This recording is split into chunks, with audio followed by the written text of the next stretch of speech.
c'est une obligation républicaine. Le président de la République, Félix Tshisekedi Tshilombo, a invité lundi 3 mai le peuple congolais à se mobiliser derrière les forces armées de la République démocratique du Congo pour sécuriser le territoire national. C'était au cours d'une adresse à la nation consécutive à la proclamation de l'état de siège dans les provinces de l'Ituri et du Nord Kivu. Et c'est aujourd'hui l'entrée en vigueur de cette ordonnance présidentielle sur l'état de siège dans les deux provinces qui seront administrées par les gouverneurs militaires récemment nommés par le chef de l'État. Madame, Messieurs, bonjour et merci de nous avoir choisi pour vous informer. Quel est l'état actuel des infrastructures au sein de l'Université nationale pédagogique? La réponse à la question a été au centre de la visite qui a amené hier le chef de l'État à l'UPN, Guilain Balamundi. C'est un déferlement de revendications manifestées sur ces écritoires arborés par les étudiants de l'Université pédagogique nationale. Unanimement, ils plaident pour l'amélioration de leurs conditions d'études et de vie. Nous demandons au président de la République de pouvoir réhabiliter nos hommes, de pouvoir nous aider à construire de nouveaux locaux afin que les étudiants puissent étudier dans de très bonnes conditions ici à l'Université pédagogique nationale. Je voulais lui demander seulement d'améliorer pour nous, parce que quand on n'étudie pas bien. De réclamations exprimées à quelques heures de l'arrivée ce mercredi sur la colline fertile du garant de la nation. Pour sa première visite dans cette alma mater, le temps s'est arrêté un instant.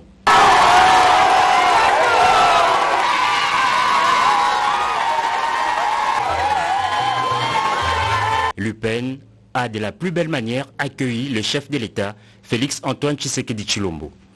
Avant l'entrée à la matière, le président de la République a posé devant les rectorats avec le corps professoral et académique conduit par le ministre de l'Enseignement supérieur universitaire, Mohindo Nzangi.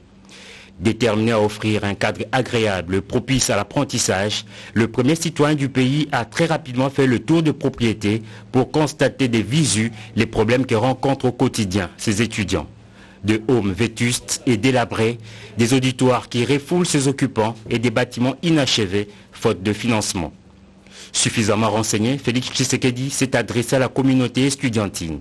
Son message véhiculé en lingala répond aux multiples préoccupations des étudiants.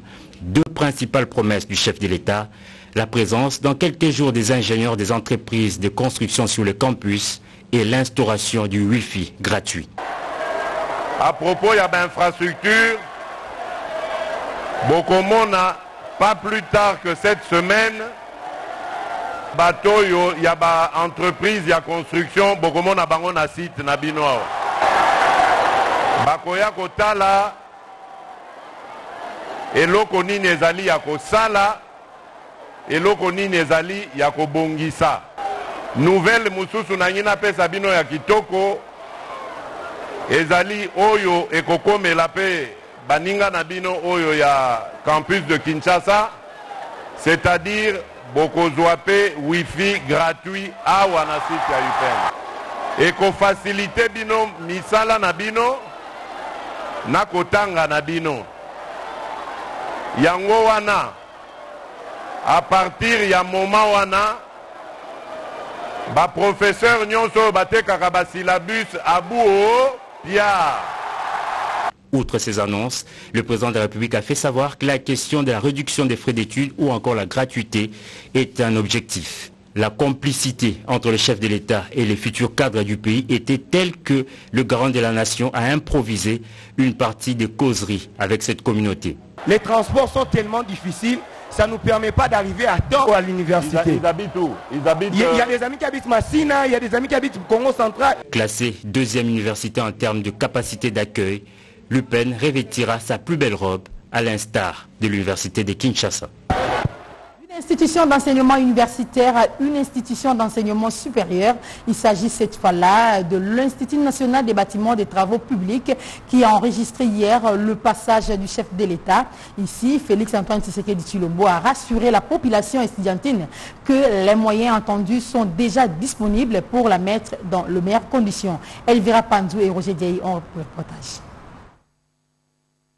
La journée de ce mercredi 5 mai était une journée de terrain pour le chef de l'État, Félix-Antoine Tshisekedi Tshilombo. Après l'université pédagogique de Kinshasa, le cortège présidentiel a pris la direction de l'Institut national du bâtiment et des travaux publics où il a visité la salle d'informatique, les homes et un site spolié avant de discuter avec la population estudiantine.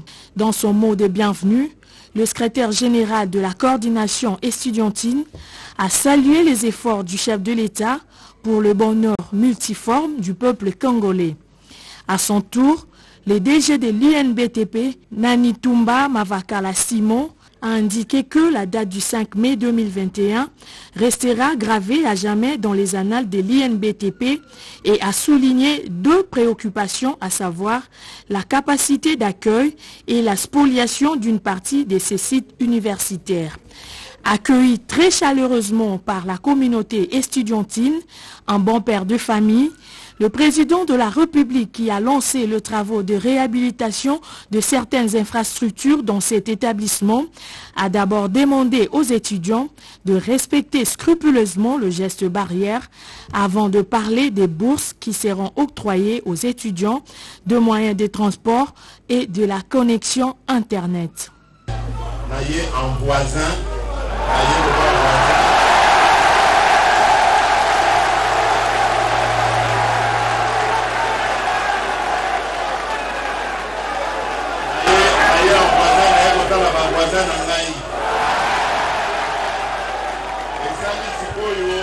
esali sikoyo mikolo ebele nayambaki délégation ya bandeko moko kati na bino awa na bandi bazali awa nayambaka bino tosololaka makambo etali INBTP nazwaki baengagement banda wana nakomaki koluka bamoyen baengagement nazwaki etalaki likambo oyo ya babatiment bopozaki ngai qualité ya babatiment condition de vie ya baétudiant makoki oyo nazali koluka naza na esengo ya koyebisa bino ke emonani.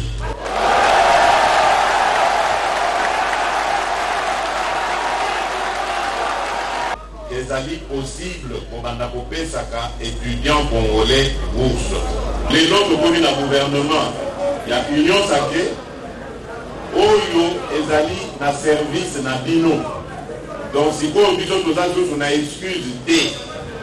Mosala c'est mosala à la disposition de notre peuple.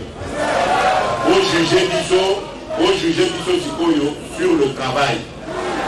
Au Pessabiso temps, dont la Bissabino d'ici 2023, comment nous sommes capables de transformer ce pays et de conditions de travail. Les plus urgents sont les conditions de vie des étudiants, a martelé le chef de l'État.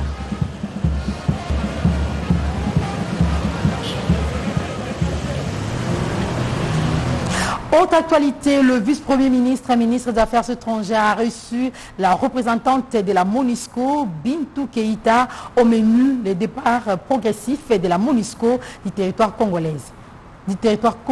La MONUSCO salue l'arrivée du vice-premier ministre, ministre des Affaires étrangères, coopération internationale, Christophe Lutundula, à la tête de ce ministère, un partenaire avec lequel elle est appelée à travailler ensemble. Hormis les civilités présentées au nouveau patron de la diplomatie congolaise, la MONUSCO a renouvelé son engagement dans la recherche de solutions pour la paix en République démocratique du Congo et surtout dans sa partie Est. Madame Bintou Keïta a salué la décision du président de la République, Félix-Antoine Tshisekedi Tshilombo, en rapport avec l'état de siège ordonné dans les provinces du Nord Kivu et de l'Ituri, tout en sollicitant que cela ne gêne pas le travail des humanitaires qui sont en contact direct avec la population. Nous devons travailler ensemble dans un partenariat renforcé, continu et renforcé sur comment nous voyons le départ de la MONUSCO de la République démocratique du Congo dans une façon réussie, graduelle et responsable. Elle a également présenté au VPM quelques doléances, notamment la nécessité de la mise en place d'une structure qui va garder le cordon avec les Nations Unies après le retrait de la MONUSCO. La France, par son ambassadeur, a également franchi les portillons du ministère congolais des Affaires étrangères.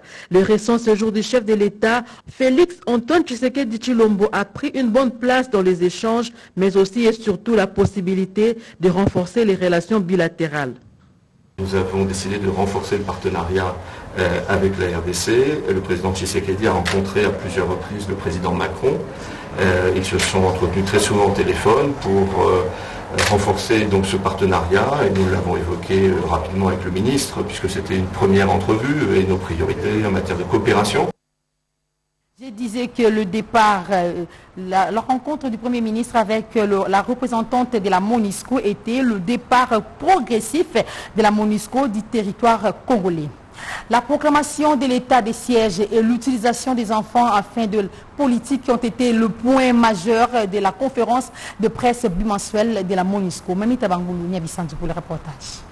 Au cours de ces face-à-face avec la presse de ce mercredi 5 mai 2021, le porte-parole de la MONUSCO, Mathias Junman, est revenu sur la rencontre qui a eu lieu entre le chef de l'État de la République démocratique du Congo, Félix Tshisekedi, et la représentante spéciale du secrétaire général des Nations Unies. La MONUSCO, avec les agences des Nations Unies, va étudier l'ordonnance en profondeur et fera part aux autorités en temps opportun et de manière constructive de ces observations. C'est l'état de siège, pas état d'urgence. Je pense qu'il y a les deux dispositions existent dans la Constitution, mais ici c'est l'état de siège. Le gouvernement dans la mise en œuvre de cet état de siège, mais nous allons aussi l'accompagner avec une certaine vigilance sur le respect de certains droits fondamentaux préservés, même dans la perspective d'un état de siège. De son côté, l'invité spécial à cette conférence de presse bimensuelle de la MONUSCO, la représentante adjointe de l'UNICEF en RDC, Kantia Marino, a fait des plaidoyers au gouvernement congolais contre la manipulation des enfants en RDC. La tolérance contre n'importe quelle violence faite aux enfants, ça reste zéro. Notre première préoccupation à l'UNICEF, que les droits des enfants soient respectés. Pour rappel, le 3 mai de chaque année, le monde entier célèbre la Journée internationale de la liberté de la presse. À cette occasion, le secrétaire général des Nations Unies, Antonio Guterres, avait souligné qu'un journaliste libre et indépendant est notre meilleur allié dans la lutte contre les fausses informations et trompeuses. Aujourd'hui, nous avons célébré le 30e anniversaire de la déclaration de Windhoek pour le développement d'une presse africaine libre, indépendante et pluraliste. Et quel accueil la population congolaise de la capitale a-t-elle réservé à la proclamation de l'état de siège pour fait d'insécurité au nord Kivu et à l'Ituri? La ronde de la ville effectuée par les reporters nous en donne une idée. Lorsque la sécurité est menacée, lorsqu'il y a urgence, et la Constitution donne au chef de l'État le pouvoir de pouvoir prendre une décision pour éradiquer cette crise-là. Cette décision de décréter l'état de siège dans les deux provinces, la province de Nord Kivu et d'Ituri, c'est une décision que tous les Congolais attendaient. Nous ne faisons que compter des morts, de viols. Donc nous pouvons que nous féliciter la décision du chef de l'État et encourager nos FARDC afin que les violences soient éradiquées à l'est du pays. Et ceux qui sont contre cette décision, ce sont les ennemis du peuple. Vraiment, c'est une nécessité. Parce que même lors de la mesure qui a été prise, on avait décrété le couvre-feu. C'était pour trouver une solution à des cas pareils. Donc ceux-là qui détiennent des armes dans leur maison, ils peuvent remettre. Donc s'ils ne remettent pas, comme l'état de siège est déclaré, donc on puisse les poursuivre même à la maison pour prendre cela par force. Donc le conseil est que c'est là qu'ils aient au moins l'amour du pays, l'amour de leurs frères et sœurs qui ont tant souffert. Ça date de longtemps, depuis des années 80. Pour tout ce que le président de la République vient de prendre comme état de siège, vraiment je trouve ça très bénéfique pour le pays. Surtout que la situation est très dégradante à l'est de la République. Même si nos frères qui sont ici à Kinshasa, qui ont l'habitude de donner des idées là-bas, aux gens qui sont à l'Est, je leur demande de bien donner un très bon exemple aux autres, qui remettent ces armes à l'armée pour qu'ils puissent bien défendre notre pays. Jour et nuit, les gens meurent. Au moment où le président prend ses responsabilités pour mettre fin à cette insécurité, les mêmes originaires sont contre cette mesure. Alors je me demande, qu'est-ce qu'ils cherchent au juste? Parce que je vais suivre à la radio, il y a des gens qui réagissent qu'il est parti trop vite en besoin. Ça veut dire quoi? Hier, il plairait. Partout, il plairait. Il y a de morts jour et nuit. Alors, à mon avis, je crois que le président n'a pas tapé à côté. Il est dans ses droits de maintenir l'intégrité du pays. Et la République démocratique du Congo fait partie de la zone de libre-échange continentale africaine. Pour faire face à ces marchés continentaux, le ministre du Commerce extérieur, Jean-Lucien Boussa, a présidé 2 séances de travail à l'Office congolais de contrôle pour sensibiliser les autorités compétentes sur les enjeux économiques au niveau local et continental, nous dit Jacques Mejtibouawa. Les enjeux économiques nationaux et continentaux de l'heure justifient la descente du ministre du Commerce extérieur, Jean-Lucien Boussa Tongwa, à l'Office congolais de contrôle. Après l'accueil chaleureux lui réservé par les autorités compétentes et les agents et cadres de l'OCC, le patron du ministère du Commerce extérieur a présidé en rafale 2 séances de travail. La première à la direction générale avec tout le chef de département en présence du président du conseil d'administration Placide Chisumpa Tchakatumba, du directeur général Pierre-Célestin Rissa Sita Bouamousimboa, du directeur général adjoint Isabelle Kassongo Omba et de 2 mandataires Madeleine Moussaga et Lambert Osango. À cette occasion, le directeur général Pierre-Célestin Rissa Sita Bouamousimboa a dans son monde de circonstances souligné le défi à relever par l'OCC, les infrastructures, les accréditations de labos, le renforcement des capacités humaines et du cadre légal. Après avoir suivi avec intérêt particulier le DG de l'OCC, Jean-Lucien Boussa Tongwa, ministre du Commerce extérieur, a donné des orientations précises, sa vision et sa détermination de voir l'OCC jouer un rôle majeur au plan local et dans la zone de libre-échange continentale africaine en procédant au contrôle quantitatif et qualitatif des importations, exportations et de la production locale. 3 ouvrages sur le tarif général, les normes d'échantillonnage et la présentation de l'OCC lui ont été remis par le directeur et chef de département marketing, Dr Franck Elias Moukanya Lusanga. De la direction générale, le ministre s'est dirigé au conseil d'administration pour une réunion extraordinaire avec le mandataire qui constitue l'organe de décision, d'orientation et de contrôle de l'OCC. L'OCC, l'Office congolais du contrôle, est au cœur des grands enjeux aujourd'hui. Vos produits ne sont pas normés, vos produits ne sont pas de meilleure qualité, mais vous n'êtes pas compétitif sur les marchés internationaux. Et donc, pour ce mandat, j'ai tenu à placer l'OCC au cœur de cet enjeu économique, national, africain et mondial. Le ministre Jean-Lucien Boussa Tongwa, tout en reconnaissant les défis qui restent à relever à l'OCC, s'est dit fier des prestations de l'équipe dirigeante qui a su sortir du bourbier cet établissement public, et cela à la satisfaction des agents et cadres de l'OCC.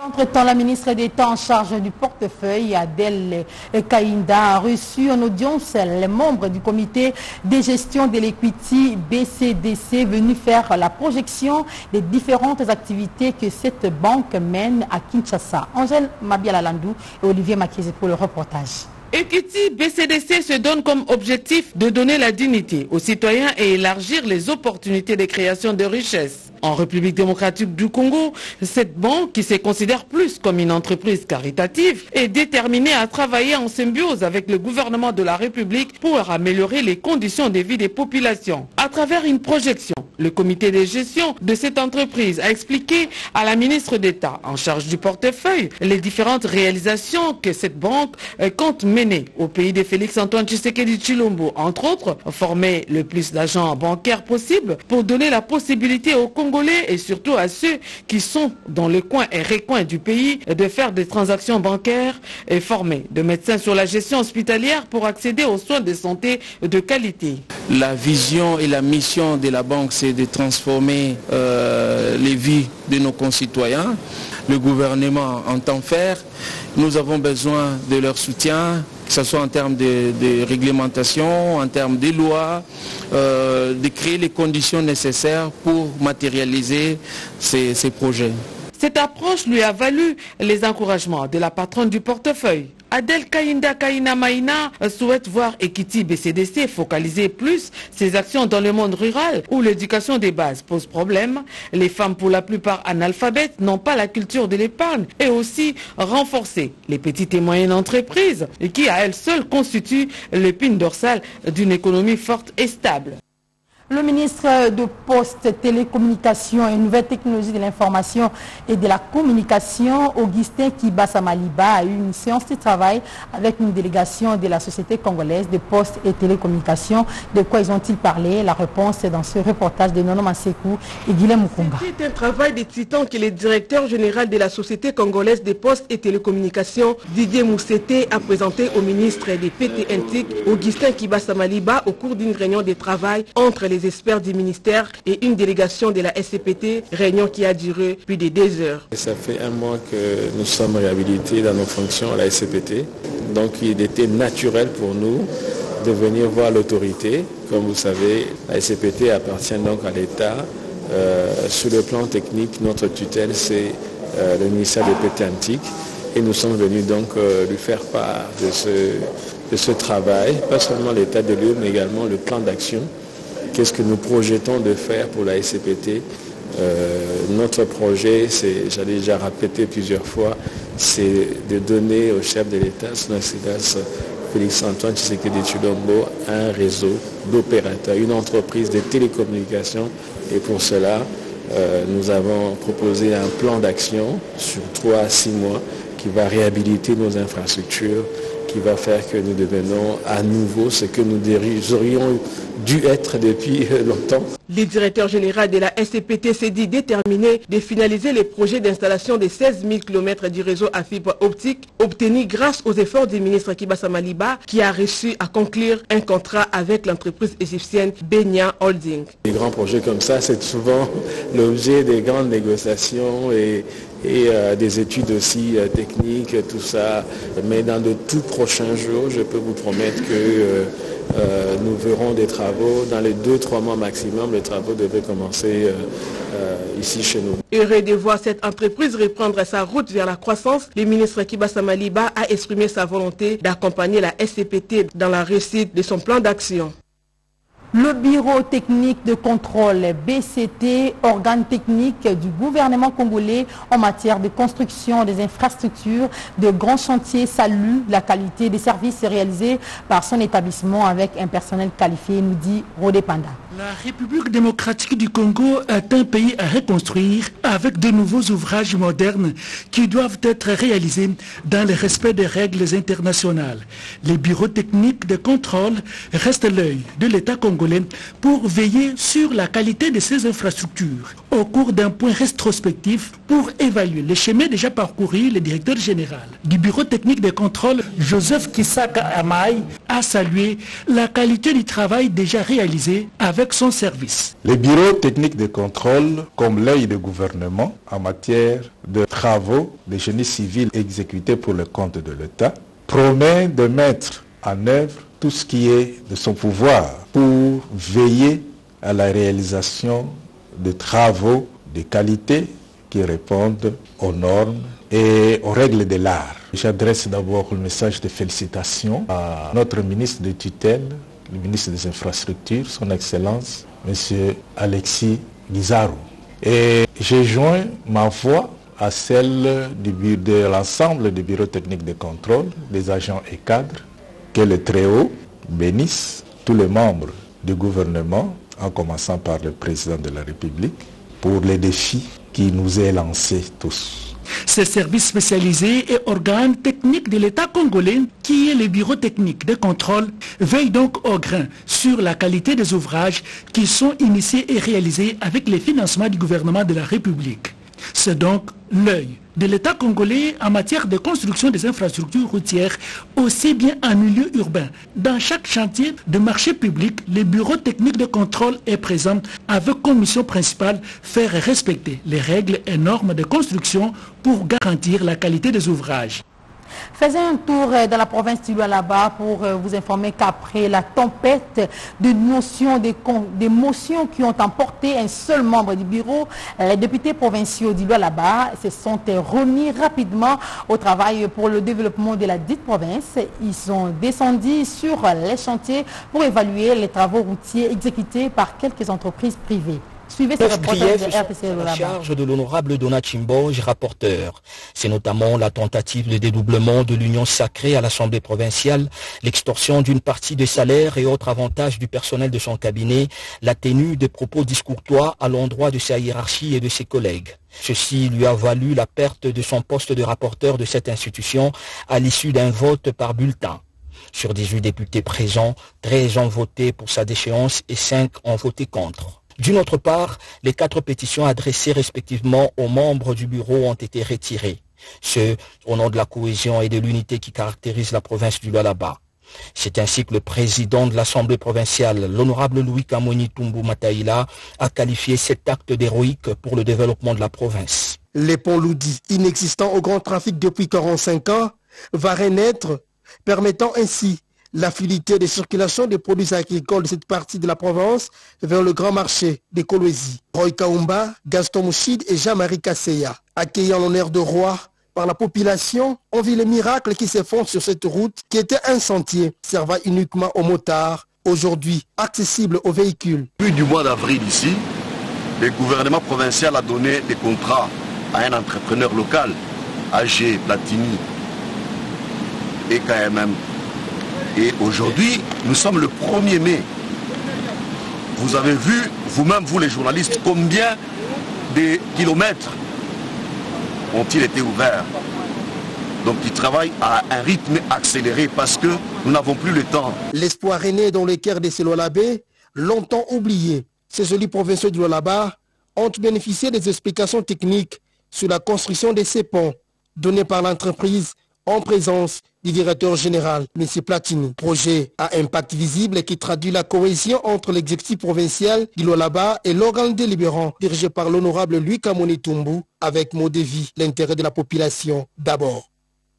Retournons dans la capitale pour parler de la formation des relais communautaires des 2 zones de Kinshasa, Kingasani et Binja Météo dans le cadre du projet Mère à Enfants pendant 3 jours sur la communication, le risque et l'engagement communautaire de la pandémie du coronavirus à Kinshasa. Grâce Maos.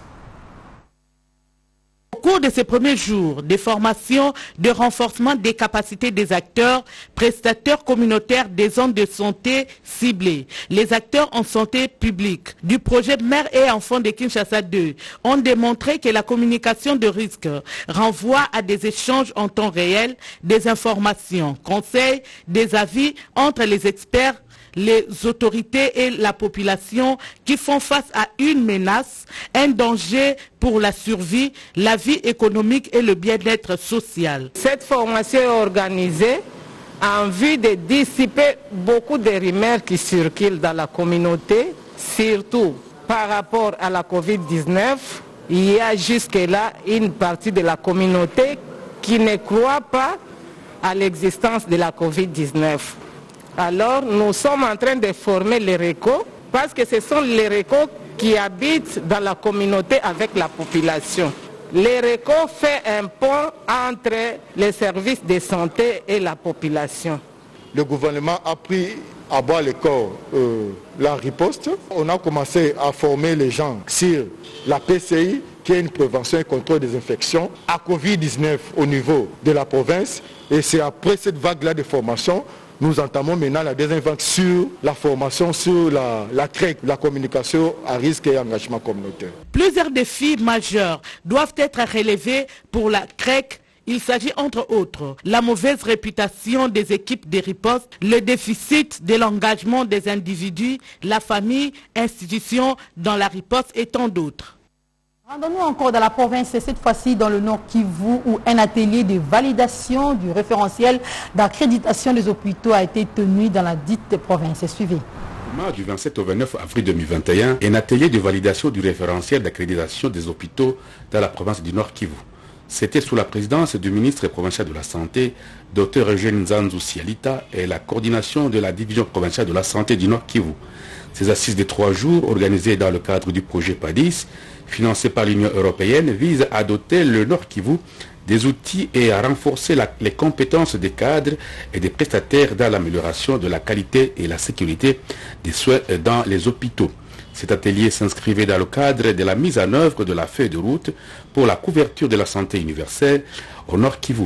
Cette initiative est débutée au Nord Kivu, va s'étendre sur l'ensemble de la RDC, a rassuré Dr Simbi, gestionnaire des projets financés par l'Union européenne au niveau de la direction d'études et planification au ministère de la Santé. Pour le ministre provincial de la Santé, Dr Eugène Nzanzu Sialita, ce processus d'accréditation va permettre à la province d'être un modèle en régulant le secteur de la santé.